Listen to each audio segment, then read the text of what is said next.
नमस्कार दोस्तों। आज हम बात करने वाले हैं एक ऐसे चोर के बारे में जो हर बार जीतता था, लेकिन इस बार जो होने वाला था वो उसने भी नहीं सोचा था। फिल्म शुरू होती है रात के अंधेरे में। रस्सी के सहारे एक ऊंची बिल्डिंग पर कोई इंसान चढ़ रहा था।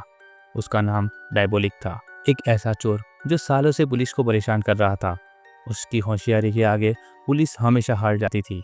आज उसका प्लान था इस बिल्डिंग से करोड़ों का बेशकीमती ताज चुराने का। अंदर सिक्योरिटी गार्ड्स थे, लेकिन वो तो ताश के पत्तों में ऐसे डूबे थे जैसे दुनिया में और कोई काम ही ना हो। डायबोलिक दबे पाँव बिना कोई आहट किए बिल्डिंग में घुस जाता है। तभी एक गार्ड ने उसे देख लिया, लेकिन डायबोलिक ने पलक झपकते ही उसे मार देता है। वो उस कमरे तक जा पहुंचा जहां पर वो बेशकीमती ताज रखा था। जैसे ही उसने दरवाज़ा खोला, अलार्म बजा। सिक्योरिटी टीम दौड़ी आई, लेकिन डायबोलिक ने अंदर से दरवाज़ा लॉक कर दिया। ताज सलाखों के पीछे सुरक्षित था। डायबोलिक ने अपनी स्पेशल किट निकाली और सलाखे को काटने लगा। बाहर गार्ड्स दरवाजा तोड़ने की हर मुमकिन कोशिश कर रहे थे, लेकिन सब नाकाम हो रहा था। आखिर में हताश होकर उन्होंने डायनामाइट का सहारा लिया, लेकिन तब तक डायबोलिक ताज को चुराकर पैराग्लाइडर से हवा में उड़ान भर ली थी। गार्ड उसे दूर से बस जाते हुए देख रहे थे। डायबोलिक एक चलती हुई कार के ऊपर लैंड हुआ, जिसे उसकी गर्लफ्रेंड ईवा चला रही थी। दोनों हंसते हुए वहां से चले गए। कुछ दिनों बाद शहर में एक बड़ा ज्वेलरी शो हुआ। इस शो में 5 खूबसूरत मॉडल करोड़ों की ज्वेलरी पहनकर रैंप पर चल रही थी। ये शो उसी कंपनी का था जिसका ताज डायबोलिक ने चुराया था। चोरी किए बाद कंपनी ने सिक्योरिटी टाइट कर दी थी। हर कोने पर गार्ड्स तैनात थे और हर ज्वेलरी में ट्रैकिंग डिवाइस लगी थी। शो खत्म होते ही अचानक लाइट चली जाती है। अंधेरे में भगदड़ मच जाती है। तभी एक पुलिस ऑफिसर मॉडल के पास आया और बोला, आप सब मेरे साथ चलिए, ये आपकी सुरक्षा के लिए है। मॉडल्स उसकी बात मान लेती है। वो उन्हें एक कमरे में ले गया और दरवाज़ा बाहर से बंद कर दिया। लेकिन वो कोई मामूली कमरा नहीं, बल्कि एक गाड़ी का पिछला हिस्सा था जो अंदर से एक कमरे जैसा दिख रहा था। गाड़ी तेजी से एक गुप्त रास्ते की ओर बढ़ती है। रास्ते में वो पुलिस वाला अपना मास्क उतारता है और वो कोई और नहीं बल्कि डायबोलिक था। उसने मॉडल से सारी ज्वेलरी उतरवाई और उन्हें सड़क के किनारे छोड़कर वहां से भाग गया।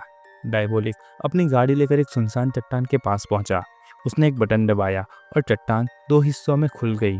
ये उसका सीक्रेट ठिकाना था, जहां वो चोरी की सारी चीजें छुपाता था। गाड़ी को टनल के अंदर ले जाकर उसने सारी ज्वेलरी सुरक्षित रख दी। इसी बीच मॉडल किसी तरह पास के मोटल तक पहुंची और वहां से पुलिस इंस्पेक्टर को फ़ोन किया। कुछ लोगों ने मॉडल्स के साथ बदतमीजी करने की भी कोशिश की, लेकिन तब पता चला कि वो मॉडल्स भी पुलिस टीम का हिस्सा थी। असल में ज्वेलरी में लगे ट्रैकर्स का मकसद डायबोलिक को पकड़ना था। पुलिस तुरंत एक्शन में आ गई। इंस्पेक्टर को ट्रैकर्स के सिग्नल चट्टान के पास ले गए। उसने चट्टान को डायनामाइट से उड़ा दिया और टनल का रास्ता खुल गया। लेकिन डायबोलिक को पुलिस के आने की भनक पहले ही लग चुकी थी। डायबोलिक और ईवा सारी चीज़ें छोड़कर टनल से भाग चुके थे। पुलिस को टनल में ढेर सारी कीमती चीज़ें मिली, जैसे कि महंगी पेंटिंग्स, सोने के सिक्के और बहुत कुछ। लेकिन इंस्पेक्टर का असली मकसद डायबोलिक को पकड़ना था और वो फिर से उसके हाथ से फिसल गया। डायबोलिक और ईवा भागते भागते एक जंगल में रुके। तभी ईवा का पैर एक खड्डे में अटक जाता है। डायबोलिक उसे निकालने की कोशिश करता है, लेकिन पुलिस को आते हुए देखकर वो जान जाता है कि वक्त कम है। आखिर में वो ईवा को छोड़कर भाग जाता है। ईवा का दिल टूट जाता है। उसे लगता है कि डायबोलिक ने उसे धोखा दिया, लेकिन वो हार नहीं मानती। उसने किसी तरह अपना पैर निकाला और नदी में कूद गई। इंस्पेक्टर को ऐसा लग रहा था कि किसी ने करंट लगा दिया गया हो। उसके दिमाग में बस एक ही बात घूम रही थी कि डायबोलिक ने फिर से उसे बेवकूफ़ बना दिया। उसने फौरन उस ठिकाने की अच्छी तरह से तलाशी ली जहां डायबोलिक ने सामान छुपाया था। वहीं उसे एक बिल्डिंग का स्केच मिला।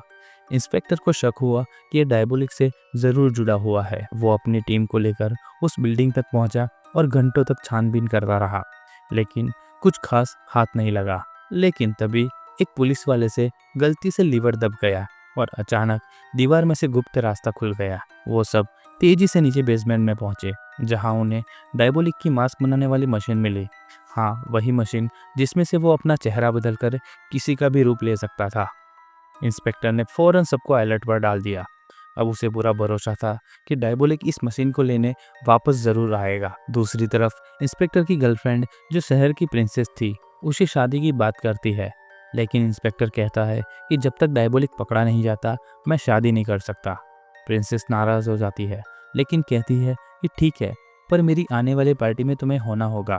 मैं एक बेशकीमती हार पहनने वाली हूँ और मुझे डर है कि डायबोलिक उसे चुराने की कोशिश कर सकता है। इंस्पेक्टर वादा करता है कि वो उसकी सिक्योरिटी का फुल इंतजाम करेगा। दूसरी तरफ डायबोलिक बिल्डिंग के बाहर खड़ा था, जहाँ उसकी मास्क बनाने वाली मशीन रखी थी। वो बिल्कुल सही मौके का इंतजार कर रहा था। जैसे ही पुलिस वाले अपनी शिफ्ट बदल रहे थे, वो दबे पांव अंदर बेसमेंट तक पहुंच जाता है। लेकिन तभी एक पुलिस वाले की नज़र उस पर पड़ गई और बिना सोचे समझे उस पर गोलियां चलाई। डायबोलिक और उसके बीच में बुलेट प्रूफ कांच था। इसकी वजह से गोलियों का कुछ असर नहीं हुआ। गोलियों की आवाज़ सुनते ही सिक्योरिटी टीम नीचे दौड़ी, लेकिन तब तक डायबोलिक अपनी मशीन लेकर भाग चुका था। उधर इंस्पेक्टर को जैसे ही ये खबर मिली, वो गुस्से से लाल पीला हो गया। उसे लगा कि वो डायबोलिक को कभी पकड़ ही नहीं पाएगा। तभी उसके सीनियर ने उसे बुलाया और कहा, तुम बार बार डायबोलिक से हार रहे हो। उसी वक्त ईवा का कॉल आता है। वो कहती है कि डायबोलिक ने मुझे धोखा दिया है। मैं उसे पकड़वाने में तुम्हारी मदद कर सकती हूँ, लेकिन इसके बदले मेरे सारे क्रिमिनल चार्जेस माफ़ होने चाहिए और मुझे विदेश में सेटल करने का इंतज़ाम करना होगा। इंस्पेक्टर उसे गिरफ्तार करना चाहता था, लेकिन सीनियर ने कहा कि वो ईवा की शर्तें मान ले। ईवा ने आधे घंटे बाद फिर से कॉल करने को कहा और अब सबकी नज़रें उस कॉल पर टिकी हुई थी। इंस्पेक्टर ने एक शातिर चाल चली। उसने अपनी टीम को पहले से तैयार रखा। जैसे ही युवा कॉल करे, वो उसे बातों में उलझाएगा और उसकी लोकेशन ट्रेस कर ली जाएगी। आधे घंटे बाद युवा का फ़ोन आया। इंस्पेक्टर ने उससे बड़ी चालाकी से बातें करनी शुरू की, जैसे कि वो उसकी हर शर्त मानने को तैयार हो। उधर उसकी टीम लोकेशन ट्रेस करने में जुटी हुई थी। पता चला कि ईवा किसी पुराने टेलीफोन बूथ से कॉल कर रही थी। पुलिस वाले फौरन उस बूथ की ओर भागते हैं। जैसे ही उन्होंने दरवाज़ा खोला, अंदर कोई नहीं था। ईवा तो कब की निकल चुकी थी। असल में वो बूथ से सीधा सीवर के रास्ते सर निकल गई थी। पुलिस ने सीवर की हर गली, हर मोड़ छान मारा, लेकिन ईवा का कहीं नामो निशान नहीं मिला। इंस्पेक्टर का एक और मौका हाथ से निकल गया। कुछ दिन बाद पुलिस ने डायबोलिक की चुराई हुई काफ़ी चीज़ें ढूंढ निकाली और कब्जे में ले ली, लेकिन उसमें से एक ब्रेसलेट गायब था और उसी ब्रेसलेट में ट्रैकर लगा हुआ था। पुलिस को लगा कि यही ट्रैकर डायबोलिक और ईवा की लोकेशन का सबसे बड़ा सुराग बन सकता है। ये जानकारी दी गई रोलर नाम के उस पुलिस वाले को, जिसे डायबोलिक ने पहले बेसमेंट में बेहोश कर दिया था। रोलर इस बार अलर्ट था। वो ट्रैकर के सिग्नल को फॉलो करता हुआ सीधा ईवा तक पहुंच गया, लेकिन जैसे ही उसे देखा, फौरन बोला कि वहीं रुको। लेकिन ईवा कोई आम क्रिमिनल थोड़ी थी।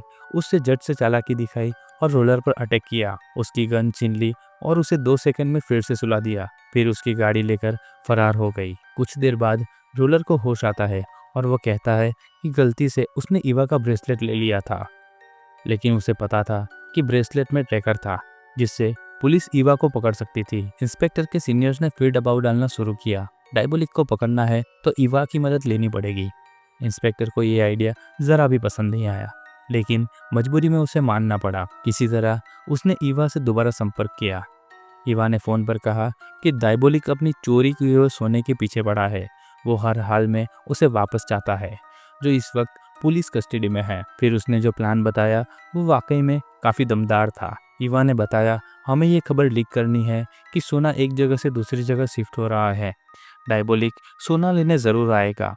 हम एक गाड़ी को बाहरी सिक्योरिटी के साथ निकलेंगे, जिसमें सोना नहीं होगा। डायबोलिक उस पर हमला करेगा और हम उसे पकड़ लेंगे। असली सोना हम दूसरी गाड़ी से ले जाएंगे। इंस्पेक्टर को ये प्लान अच्छा लगता है। उन्होंने शहर में अफवाह फैला दी कि सोना शिफ्ट हो रहा है। उसी दिन शहर में 2 बड़ी चीज़ें होने वाली थी।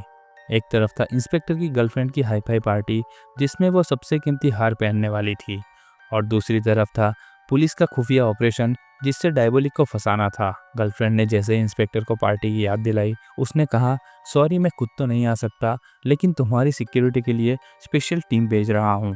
तुम्हारा हार मेरी जिम्मेदारी है। उधर इंस्पेक्टर अपनी टीम के साथ प्लान को एग्जीक्यूट करने की तैयारी में जुट जाता है।